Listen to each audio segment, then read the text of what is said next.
Good evening. Welcome to the discussion about architectures for a better world. In the name of the German Cultural Center of Cluj-Napoca, I welcome you to this online talk, which will happen today over the course of 45 minutes to 1 hour. This discussion is connected to the exhibition Think Global, Build Social, Architectures for a Better World, which we are showing at the moment at the Ethnographic Museum of Transylvania, which you can also visit during normal opening hours, Tuesdays to Sundays until April 25. The exhibition is a touring exhibition by Goethe-Institut, was curated by 𝗲𝗲𝗍𝗍 and developed by the German Architecture Museum in Frankfurt and the Center for Architecture in Vienna. The exhibition addresses the topic of socially engaged architecture and showcases several projects of creative and practical solutions to make architecture more sustainable and more accessible. Today we'll discuss about the question how the lessons we learn from these projects can also be of relevance for us here in Europe. We have two guests with us this evening and a moderator. Our guests are the curator of the exhibition, Mr. Andres Lepik. Andres Lepik is an architecture historian and the director of the Architectural Museum of the Technical University in Munich. He worked as a curator, for example, for the Museum of Modern Art in New York, where he curated an exhibition called Small Scale, Big Change, which was a bit of a predecessor, I think, to Think Global, Build Social. And this exhibition he curated originally in 2012, and it has been touring around the world since 2015 and already has been seen in many, many countries. Our second guest for the evening is Mr. Șerban Țigănaș. And he is a well-known architect from Cluj-Napoca, or based in Cluj-Napoca, and the co-founder of 𝗕𝗂𝗶𝗶, an architectural company that offers multi-dimensional design and engineering solutions in the architectural field. He's also a professor here at the Technical University of Cluj-Napoca, was very involved in the Romanian Order of Architects, also as the Order's president between 2010 and 2018, and is currently also the Secretary General of the International Union of Architects. Our moderator for tonight is Marius Katalin Moga, a Cluj-based architect originally from Turda, who is the co-founder of Atelier MAS and the connected NGO Minimas, and also very, very engaged in the topic of socially connected architecture, especially in cultural and social projects like the 𝗲𝗵𝗶 Delivery Project, which is an initiative here in Cluj-Napoca, which he co-founded, that aims to reclaim the river, that the main river that Cluj features, for public use and for the citizens. Before I give over to Marius Moga, I would like to thank our partners with this event and the exhibition in general. Most of all, the staff of the Ethnographic Museum of Transylvania, and I'd like to thank them for this beautiful collaboration.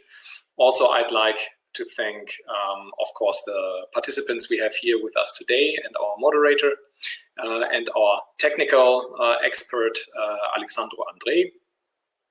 And I'd finally like to thank all the people who made this exhibition happen here in Cluj. It was a lot of work, both for volunteers, partners of ours, and also the team of the German Cultural Center. So my thanks also to them. This is it from me. Herewith I give over to Marius Moga. Thank you very much for being with us, and I wish us all a fruitful discussion. Thank you, Ingo, for the introduction. It was a very good way of engaging in the next, let's say, 45 minutes. I have in front of my eyes a map of the projects from this exhibition, and it's a worldwide exhibition, actually. And it's little projects, small projects from all over the world. It's very interesting that this is worldwide. Yeah, it's a nice booklet that they have for this exhibition. And behind this project, there are a lot of interesting situations, cultural, economical, different situations. Well, of course, all these places of the world have different contexts. So it's very interesting that this kind of project somehow developed in different kind of cultural context.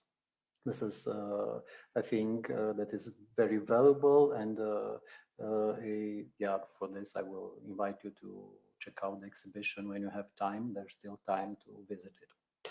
So in order to accommodate a bit more with the subject and let's say this daring name, Think Global, Build Social, I would love to have an introduction maybe from the author itself of the exhibition, the curator, Andres Lepik. If you can tell us a little bit more about the exhibition and all this process, gathering and I don't know, exploring somehow the world through a different kind of eyes, because there's a different kind of approach towards different places of the world. Please. Sure. Thank you for having me.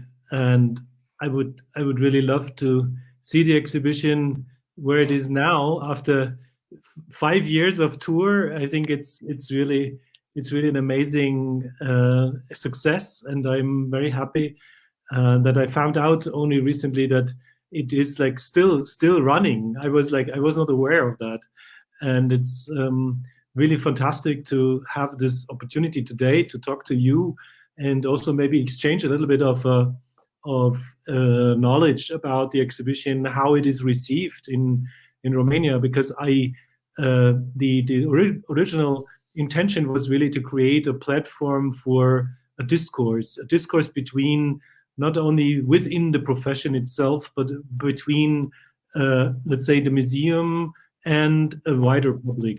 So I would love to maybe show some images about the story, how it all started. So I was a curator at the Museum of Modern Art from 2007, 2010. And coming into this position, I had really this extreme pressure on my shoulders in the beginning. So what could be an exhibition that I would be the curator for? I mean, we all know that MoMA is a very and highly important institution. And to create an exhibition there means also to create something that gets awareness from many, many people and all over the world. So my idea was that after all the years of the 1990s and early 2000s, when architecture was very much perceived from the public as a profession that would only serve the upper 1% of the global society with like this kind of star architecture system, I wanted to use MoMA as a platform to show architecture is not anymore about form or design or iconic buildings, but it is really, there is a tendency in architecture that goes close to the society and tries to get like social relevance.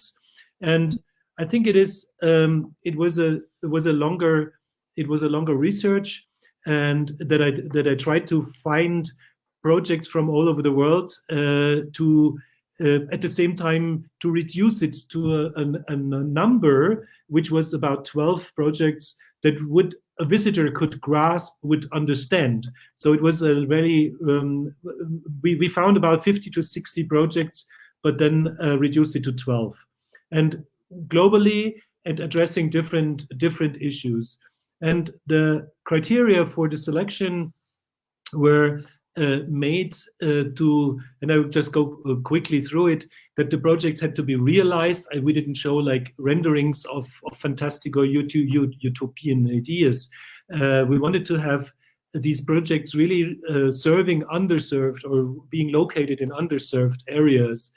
We wanted to have really local research included, also local, that the projects would respond to the local conditions, and that it would be, one of the criteria would be that the project would be initiated by the community itself or by the architect, and not by a politician or by another institution. So there's a lot of, and you see the other criteria here, and specifically the last one was the one of the most important criteria, that it has a holistic design and it has a high importance of the quality, of the aesthetic quality.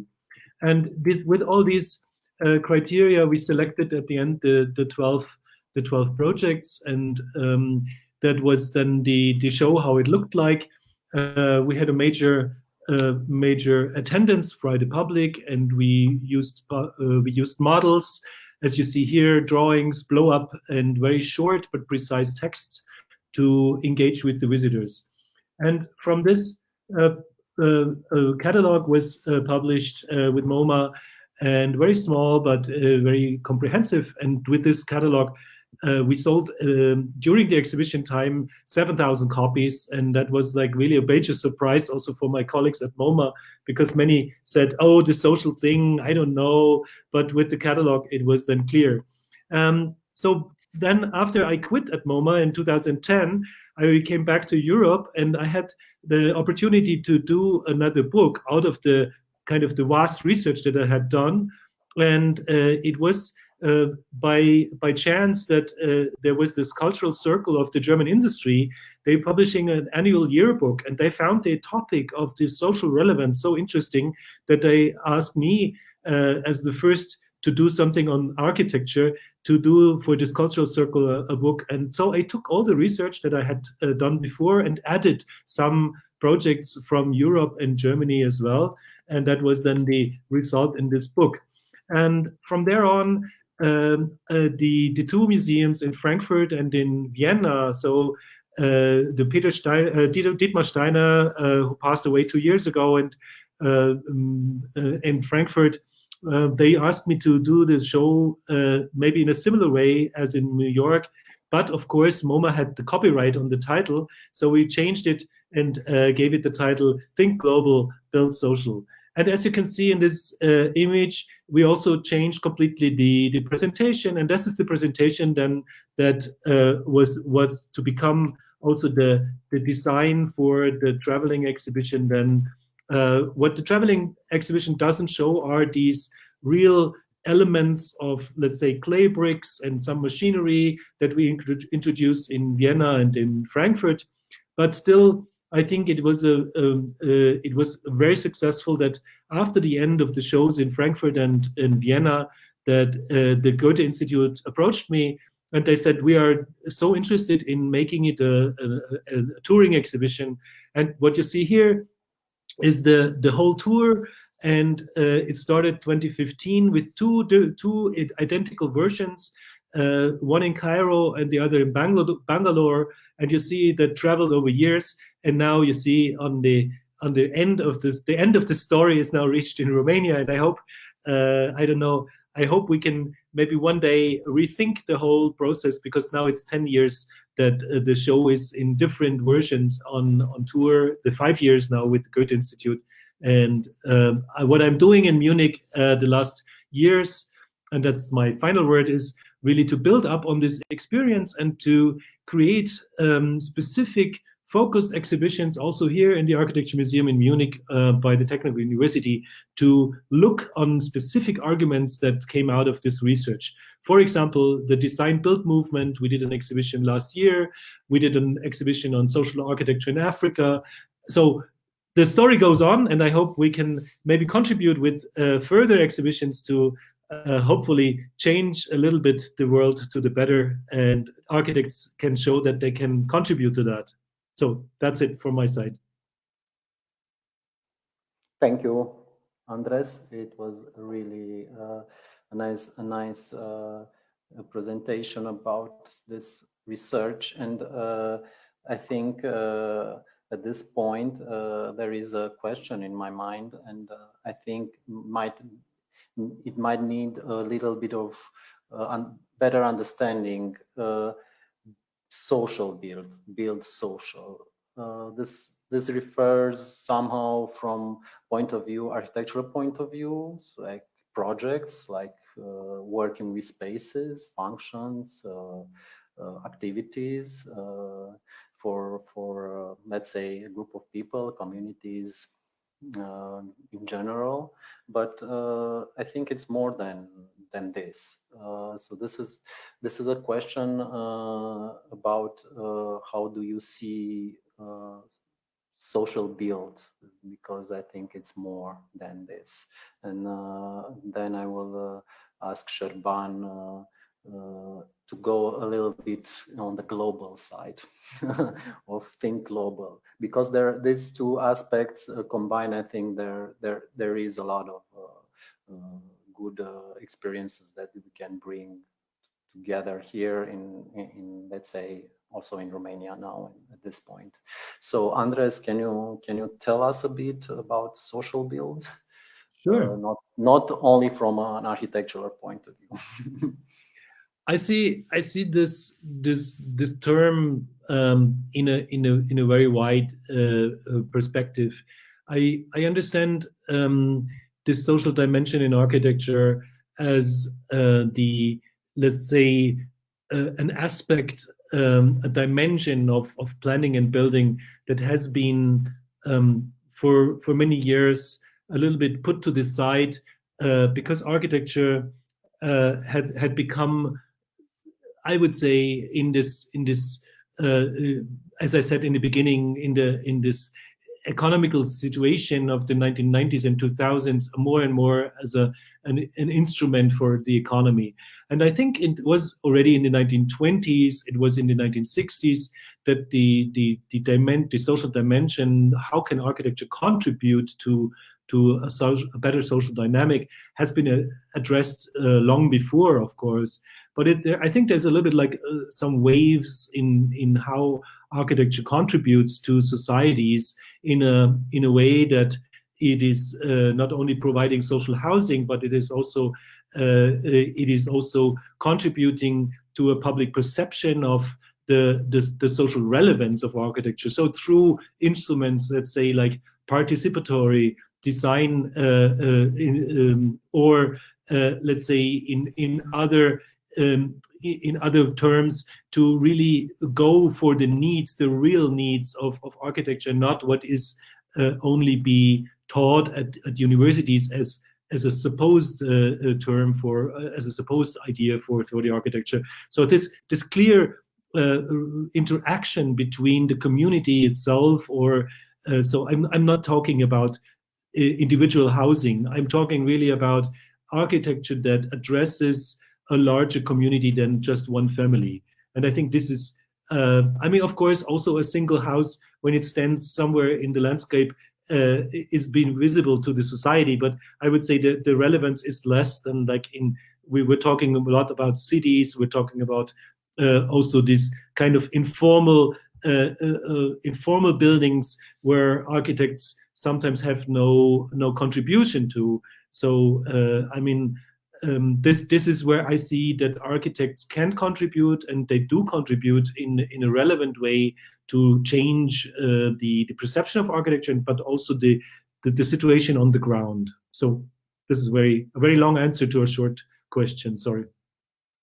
No, I think it's needed because architecture is really close to people, and usually it has a huge impact on the way we live as normal people, also us as architects here. But to let's say to draw the discussion a little bit further away at the global level, thinking global, what could this bring to us? Here in Romania, we are making references of different kind of architectures around, let's say, around the world. Also in our profession, we are looking in different points. How is seen this movement, Șerban, from your point of view, through, let's say, being engaged in the 𝗬𝗏, the International Chamber of Architects? Is there a program for architects? Is something that has a kind of policy or engagement from this point of view in not just in social housing, but in social building of communities?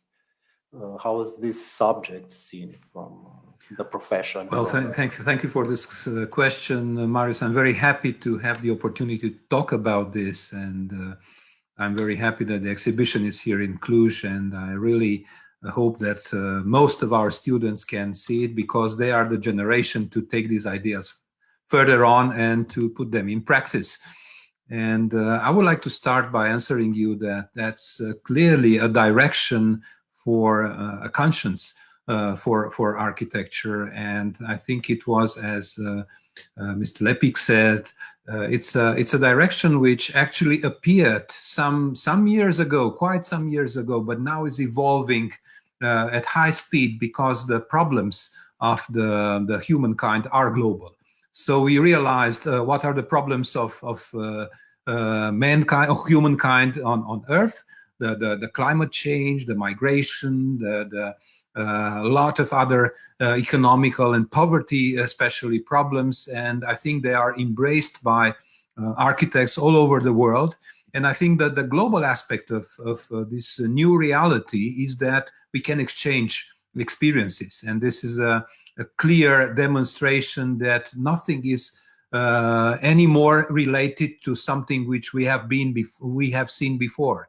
There is a large room for innovation and for mixing techniques, building techniques, ways of thinking and doing and using architecture. I also I actually appreciate a lot the progress which temporary architecture made in the last years, and it came to mainstream. And now temporary architecture and temporary solutions for architecture are used here and there and very adapted, and it became a new wing of sustainable way of building.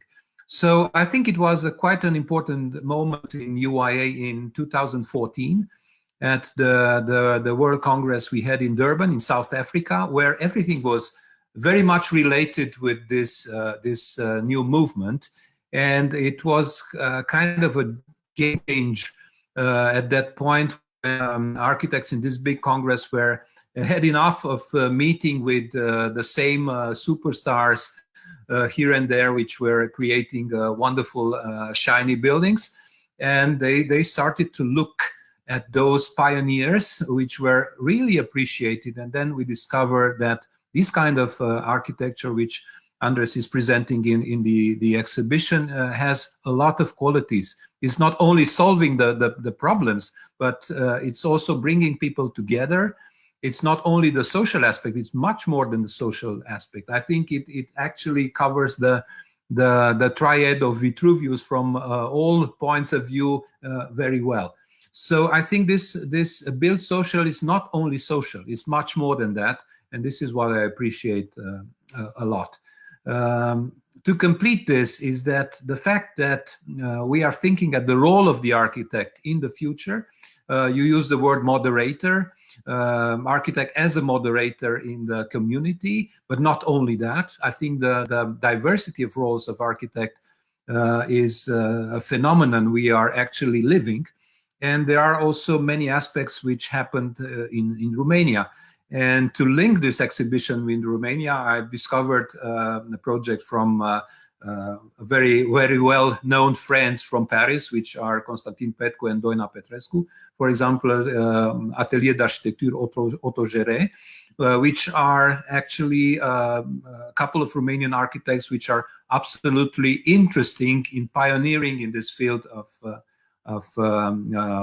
participatory architecture.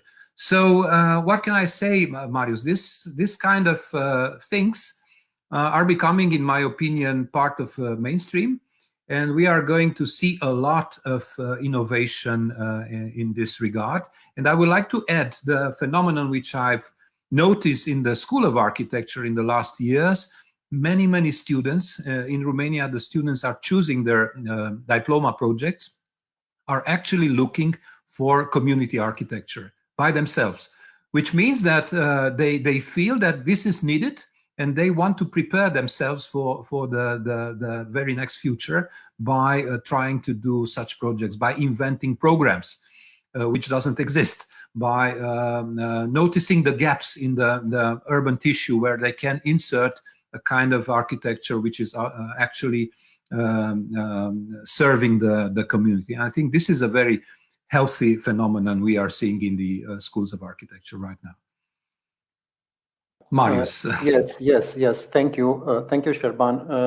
You just pointed to the next question or subject that I want to bring is what is the role of the architect, and this is very important because we can be the architect as the architect, if you have seen the movie, or we can be moderators, or we can be in between architecture and the users. We can be closer to the users. We can be closer to the administration. We can interfere with the development of the cities, of the architecture, of the public spaces. So there are many ways we can actually be part of this in this profession in the society somehow.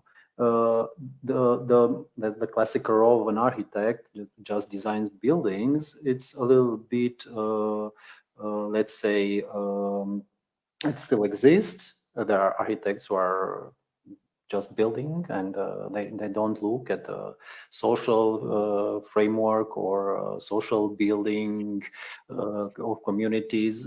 But there is a possibility that you can choose another direction in your profession, and exactly as somehow I'm doing through the projects that I developed, let's say in the public spaces. I realized that actually there is a role that doesn't exist yet in Romania. It's not consistent enough.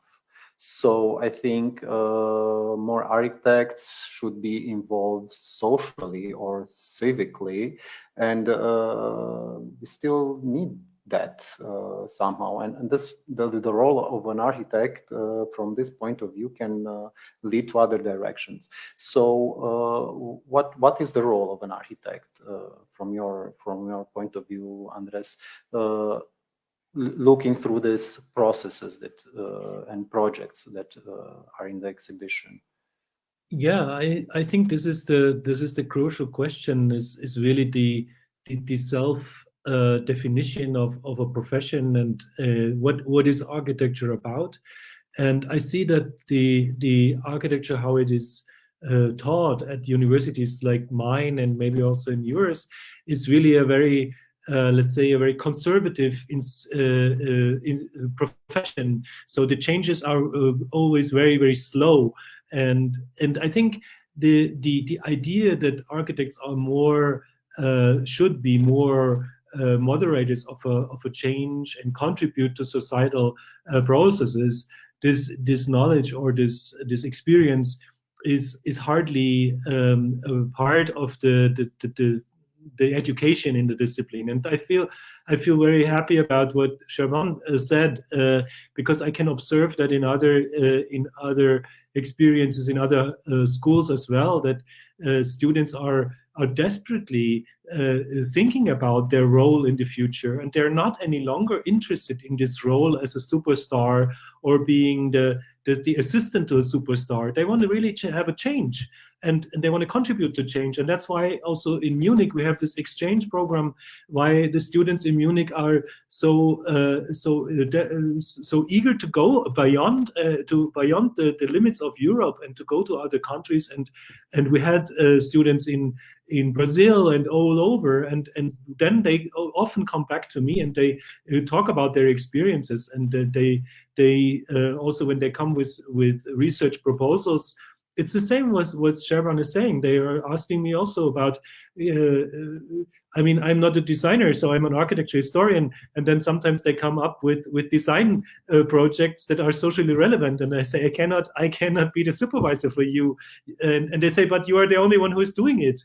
And I see there is a change coming, and this change, I feel, is also, it relies again on role models. I mean, let's talk about it. I mean, Anne Lacaton, or you mentioned also 𝗲𝗓 Petrescu, or Anna Heringer working with clay.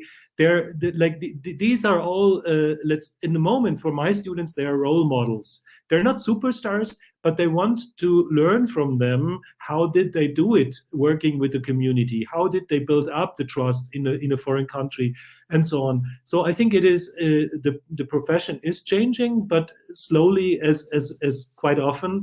But there's hope, and I think this being a role model has a major impact. So through practical expertise, really showing, not through theory or through beautiful renderings or 3D visualizations, but really showing that there is a change happening on the ground. This is one thing. And maybe if I may add, a second is also, we can also perceive how these global awards are changing. Look, at the moment there are 2 people, like one of the 12 in the Think Global Build Social exhibition won the Pritzker Award. It was Alejandro Aravena, and it was Anne Lacaton and Jean-Philippe Vassal, and Alejandro Aravena is also in the jury now. So you can see there's also in these awards there's a change. Or look at, I mean, it's very much overseen in the European context, but the Aga Khan Award for architecture is regarding or is awarding the social and ecological impact since the 1980s. And a lot of the guys who are now winning the prizes, the Pritzker and others, they were already they won the Aga Khan Award before. So this idea of the social has been around for a while, but it has been now more, it has become more public, and for good reasons, of course. Yes, and this is in the field of architects and architecture. So if one of the roles is maybe stepping beside, and from this, if you step beside your profession a bit, you might see things a little bit different, and you can get in touch better with the people that you are working for somehow, and let's say the communities, the citizens in one aspect. And Șerban, what can you say about social structures or processes in Romania? Actually, that's a very good question. Where are we right now? Where are we actually? Yes, I can talk a little bit on that. Of course, this is a subjective perspective, but I think it may bring some points in the discussion. I think the most interesting field where the architects were involved in Romania in this kind of adventures was the public space. And we got a lot of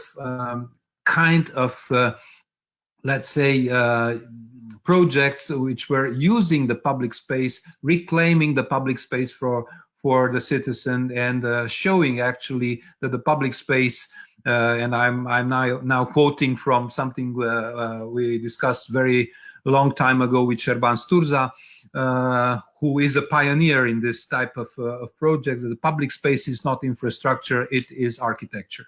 So we've seen a lot of very interesting projects which actually created the basis of a kind of new offices. For example, I can mention Studio Basar, which is now it's not anymore a young office, but it's a classical kind of office which was initially made by very young architects, which were totally involved in this kind of projects, participatory projects involving the citizen, discovering what is actually missing to have a cohesion of a community, and bringing the tools, which were many times built kind of tools for creating architecture which are fitting a purpose.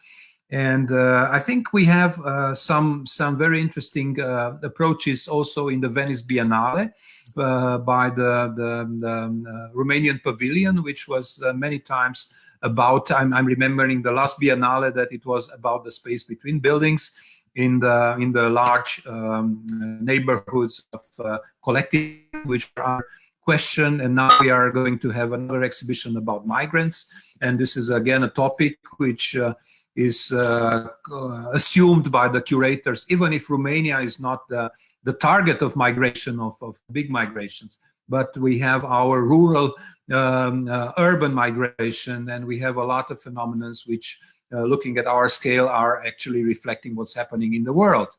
And I also think that it's a very interesting movement, which we architects of Romania, we all know, which started in the Order of Architects, which is called the Rural Group. And in this group, actually, it became a network of architects which are interested in old kind of techniques and involving and looking back and researching, and maybe, as you said, Marius, stepping a little bit beside and giving a new perspective on how we can build remotely from the city and from the very tumultuous life and economical wealth and growth, and to reactivate communities which are actually living on countryside. And this is quite a movement in Romania from maybe 5-6 years ago, and is actually showing some results. And I think we are progressing, as Mr. Lepik says, with a certain speed. Of course, we want more. Every time we want more. But we have to be reasonable and to see that this change is actually taking place. And I bet that at a certain point it will become a norm. And I don't think it's very much road until to that point. From a point of view, let's say legal, or we have programs for social housing in Romania, but they're also not that present and not that also fulfilling in a way from a social aspect. And I think here the interest or the opportunity, it's a little bit has been missed from all the politics point of view of development of the cities. On one hand, on the other hand, from my experience with the 𝗕𝗓 delivery project, we tried also to approach the communities, and we discovered they are very shy. They don't participate. They come, they see, but they don't get involved. So it was we were expecting somehow the neighbors of the places where we were having the event. We expected them to be more participative, but that actually they weren't. So we have to lower our expectations somehow in order what is a social construct from this point of view.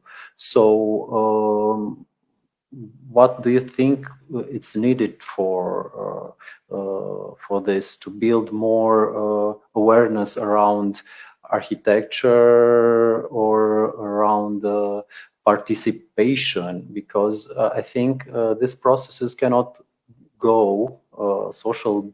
You cannot build socially if you don't have a social aspect. You don't have the communities if you don't have the persons.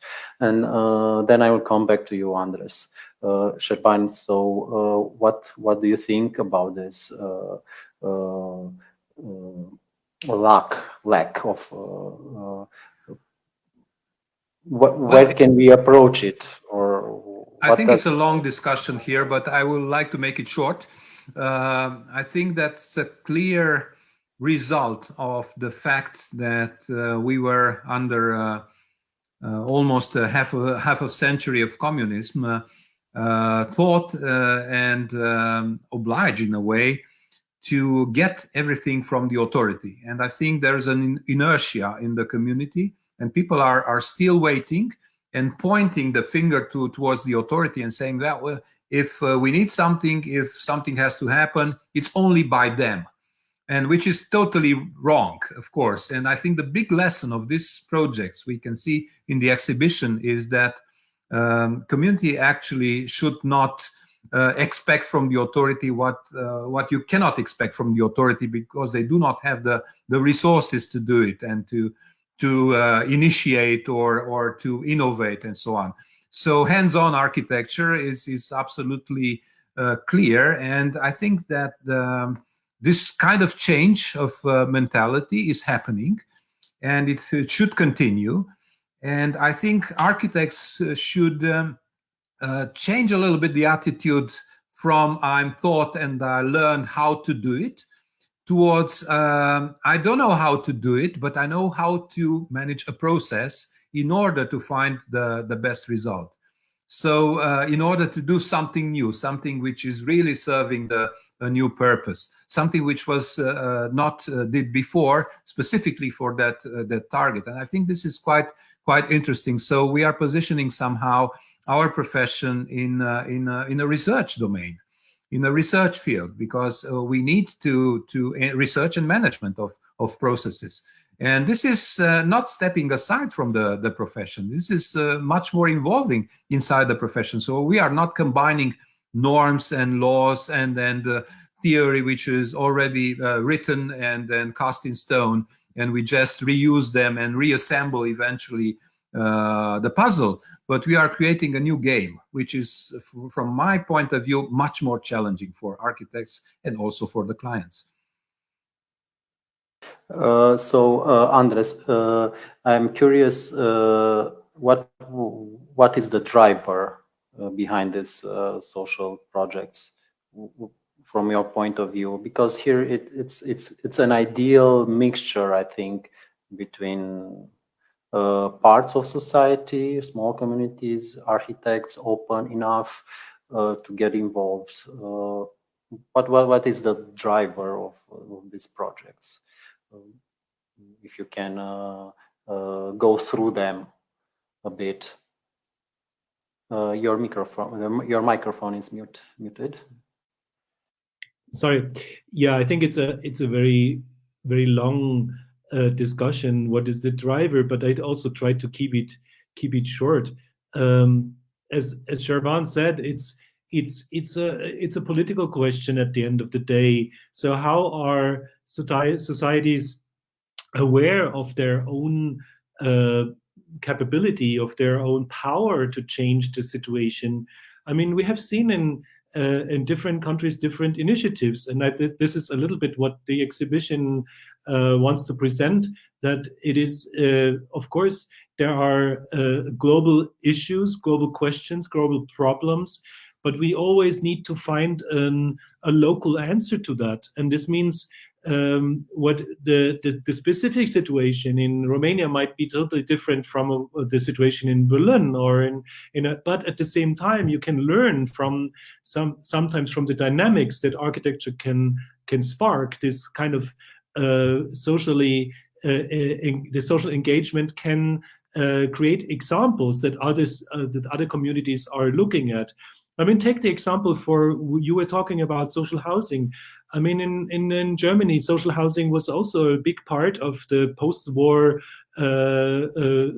economical boom to get also the workers decent housing. But then in the 1980s, everything was commercialized and was sold out. All the communities were then saying, okay, now everybody has enough money, so they can buy their homes. And now we have a shortage of social housing, and this is maybe a different. But what I want to say is what we are showing is in this exhibition with Łakotom Vassal and what I did also with other exhibitions in between, that now other initiatives are starting, communal self-organized communities who are then approaching the cities and say, we don't want these economical developers any longer to serve the market. We want to build our own houses related to our needs. So, and I did an exhibition on participatory housing and it was surprising in Vienna, in Zurich, in Berlin, in Munich. There are some examples, and they're growing now. So people come together and they create an association to start, let's say, social housing, and it's booming, it's coming, and then politics will react. And I mean, this is a very complicated story, but I can just to try to make it short. So it's sometimes the awareness has to start with a good example, with a good practice, and then others will follow. So this exhibition, it's like this. There are good examples and good approaches and all these processes, and somehow, how do you translate this in, let's say, in a context of developed part of the world where everything is designed and over-designed, and I'm surprised that there are this kind of projects hands-on. Are these actually communities, are they building their own houses? Actually, this is what they are. They come. No, they're not. They're not building their own hands. Actually, it's okay. They're creating the program, and then with the program, they're approaching sometimes the city, and then they say, we have a more relevant program for the city than the developer would have. And for example, in Berlin, it's called Baugemeinschaften, and it was also subsidized by the city, because the city of Berlin gave lots of the city that were not really good enough for developers, that what the developers would not give enough money. They would give it to these Baugemeinschaften, to these societies, that self-organized societies, so that they would create something on their own, and it became a huge success. And I think these are examples where you can see that when the initiative starts, of course they have also to follow the building codes and the laws, but at the same time it shows that it's kind of a development from bottom up and not top down. This is what I think is an interesting development as well. And also the architects are involved in this process from at least from one point, and they're working with an architect actually, and they're developing their own and their own developer.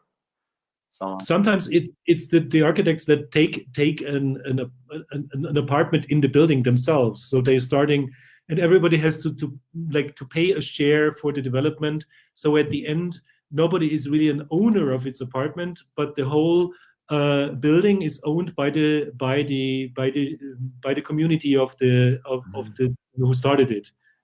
So there are like a lot of examples like that, and I did another exhibition on that. So I'm continuously working on that topic.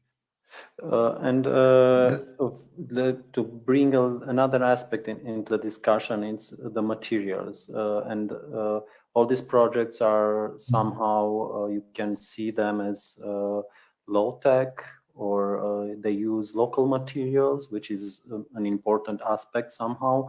And I think also the costs behind it are lower, and the impact that these projects have is great. There is somehow a very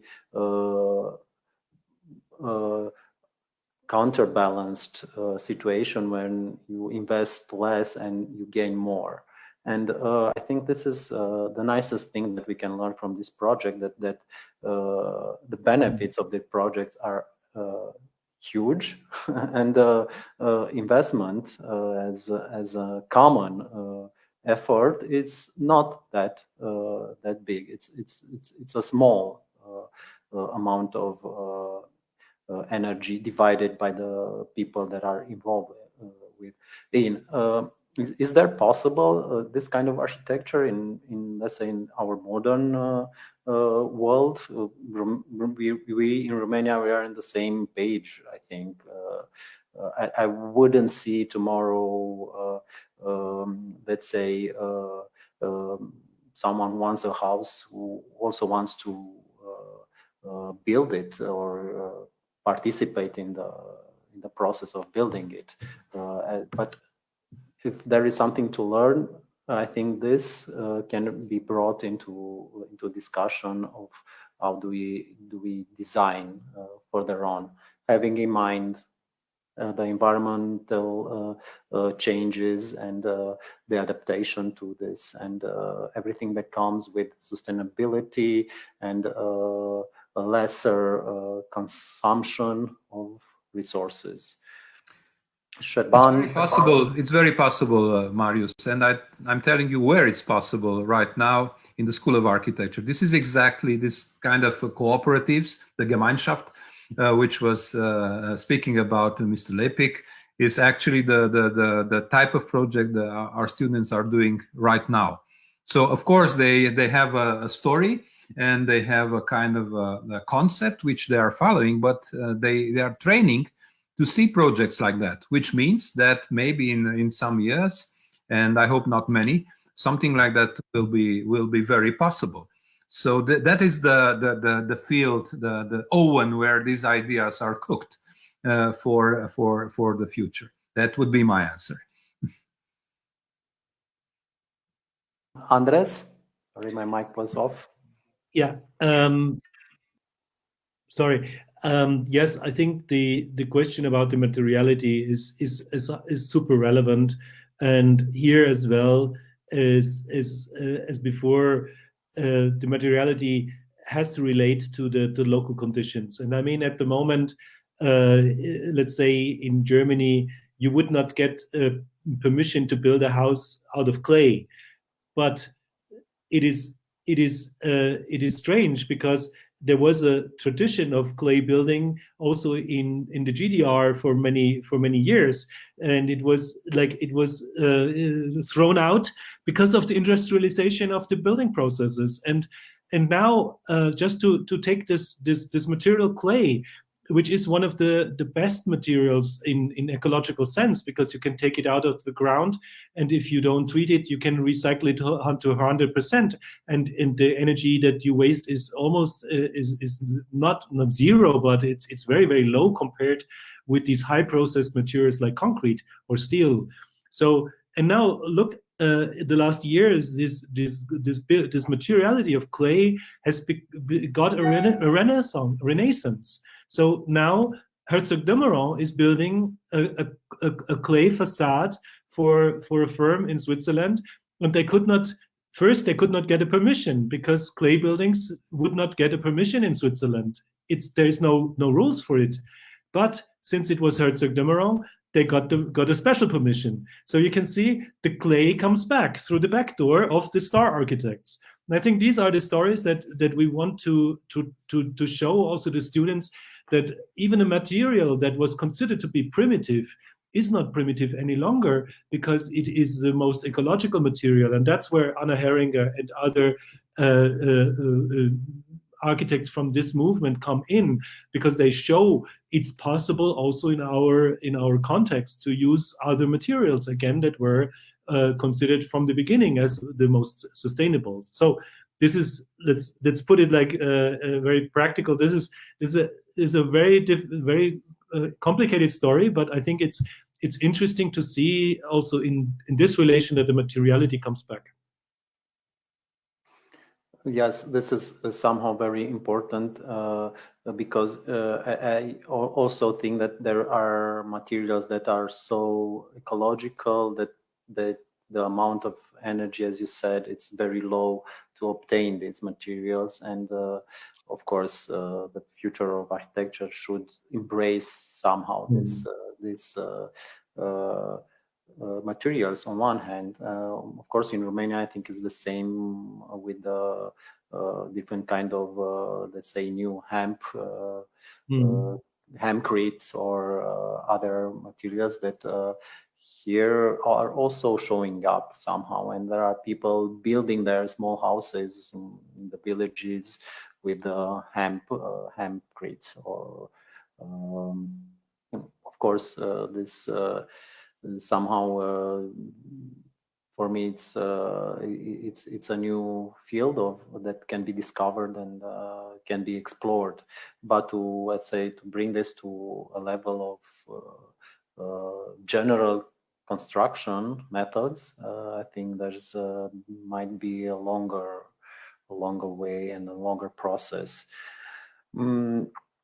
Okay. I think we're a bit close to our time, and I don't know. We could go on as you feel, and from my point of view, or from my let's say, this stepping beside my field of work and looking to this process and to this exhibition, I think that the human contact and human interaction somehow brings a bit more into enriches the process of designing itself. So I don't know how many opportunities are to do this, and how do you find the opportunity to do this, and how can you get involved? Because do you need to create these projects? Do you find clients for these projects? Can you sustain your way of living if you do social projects? Because I think there are a lot of preconceptions behind this, and if you want to live, let's say, a normal life, you want to gain enough so you don't enter the social projects, because probably there isn't that much of budgets behind this project that could bring, let's say, a contemporary way of life to a higher level. So I think there might be misconceptions and preconceptions on this, but what are the values and the experiences that enriches you, which are not, let's say, material, and they're not about how much do you gain in your bank account, let's say, to put it simply. If Andres, what do you see that what motivates?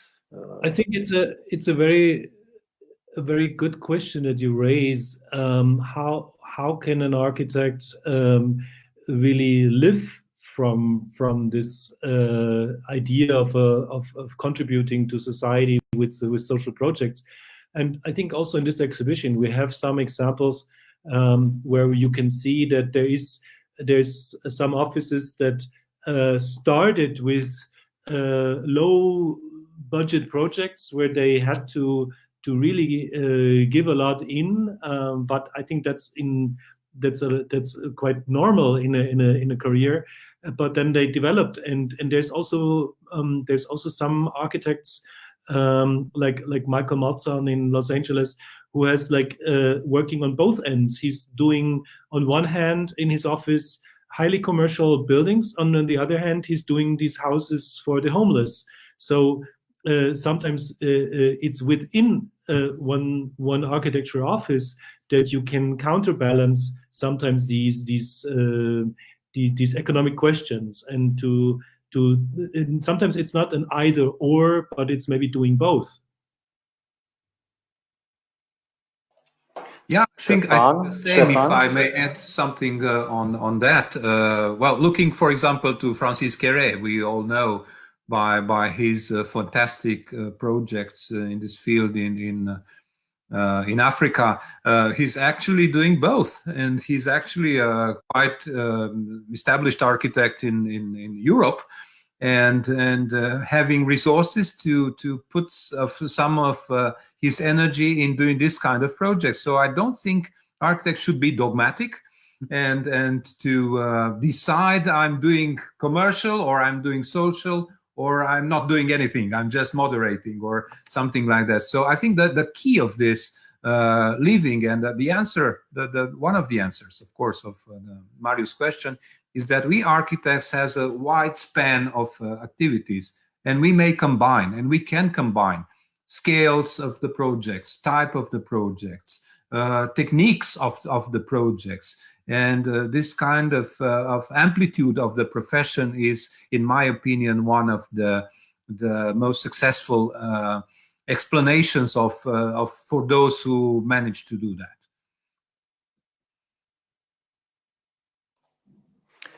Okay, and one last question for both of you is, how do you see this shapes the future of our cities, and how this brings more content?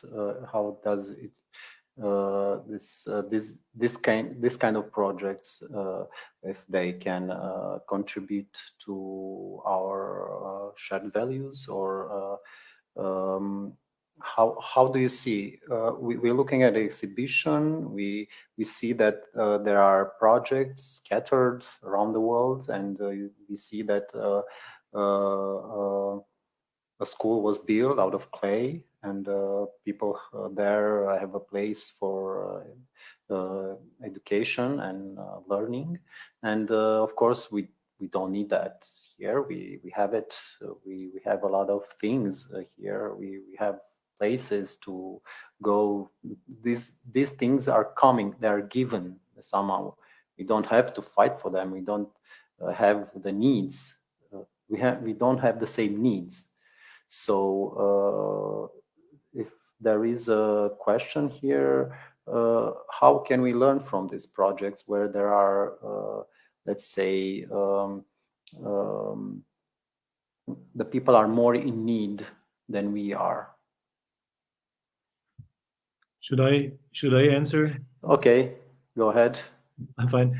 I mean, when you're talking about cities, I feel it's such a big topic, and we cannot answer it in one question or in one answer. It is what I see is what this exhibition might contribute to, is to see the city more in this dynamic sense as a social organism.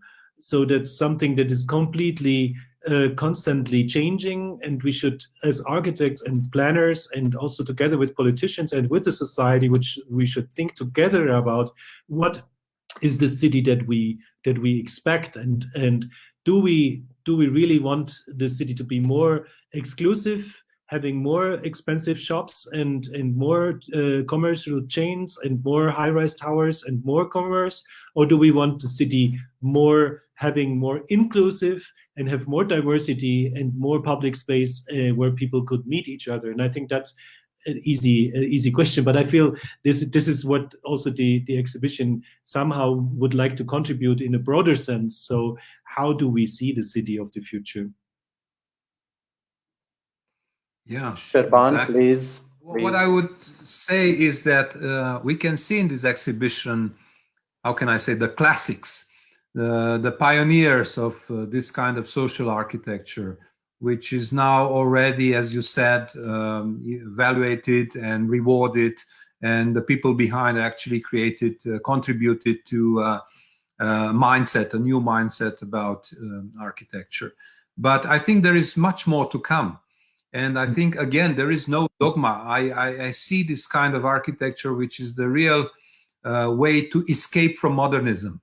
So I think we are still captive to modernism somehow, but if we cross beyond the barrier, which says that the city should be like this, and the space should be like this, and the building should be like this, then we are free from dogmas, and we can experience things. For the city, I think that it will be more intensive use of public space by flexible type of environments, and a tremendous increase of temporary architecture, in my opinion, which will be something which will actually be much more at the ease of people, and not only for events or for what should I say, big movements, but also for small needs and for here and there and applicable wherever.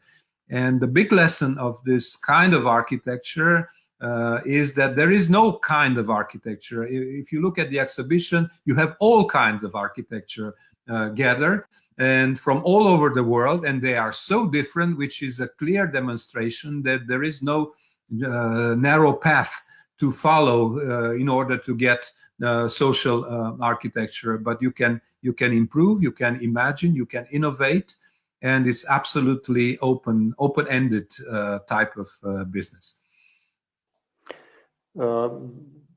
This was my last question, and I think this is an open question somehow on how can we actually adapt our urban development, our cities development, our architecture development, and how do we value what is more important, and what are the real needs. And this is something that is very important, and I wrote it down because real needs drive real projects, and also how participatory can it be, and how many people can get involved in these processes, because the complexity of a city outscales one mind or a few experts' mind also. And I thank you both for being here. Thank you, Andres, for this exhibition, and for discussing around it and presenting it. And if we didn't see it, we at least I hope everybody who watched this discussion will be more curious to go and visit the exhibition. Thank you, Șerban, for contributing to this. And I close by inviting you again to the exhibition, and hope that the learning process will be shorter, and we get there earlier than later. Thank you, everybody. Have a great evening. Bye. Thank you. Thank you. Thank you for the invitation.